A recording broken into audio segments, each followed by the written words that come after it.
Aici avem un delicios ketchup făcut în casă, doar 100% natural, da? Da. Avem ardei capia roșii, da? Am pus în el și puțină țelină, am pus și hrean cules din grădină și puțin usturoi. Acum învârtim până se moaie, da? Până când va fi moale și la final o să punem puțin oțet, da? Și doar puțin zahăr ca să îndulcim aroma, da? Și va fi gata, da? Tot ce vedeți aici, nu avem nimic conservant, da? Da. Totul este natural.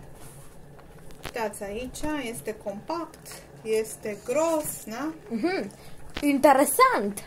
Mă bucur, este o rețetă. O rețetă de familie? De familie românească.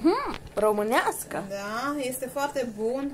La tot felul de preparate, da? Preparate din carne. Puteți să-l puneți și când pregătiți orez sau o pizza. Da, bază de mâncare pentru orice doriți. Deci este foarte bun. În special pentru minunata și celebra pizza. Da, aromatizează toate bucatele. Toate mai natural, mai bun decât ceea ce cumpărăm. Păi este clar că nu avem conservanți. Este foarte, foarte gustos. Gustos și natural. Despre asta este vorba aici. Gust și natural. Da.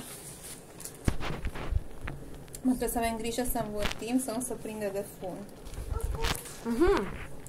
Ce s-a întâmplat dacă s-ar prinde de fund? Nimic nu s-a întâmplat, doar că s-ar prinde puțin de fund, atâta tot. Dar nu ne dorim să se prindă de fund. Exact. Și atunci învârtim. Pa, la revedere și nu uitați să vă abonați pentru mai multe clipulețe interesante. Pa, ne mai auzim și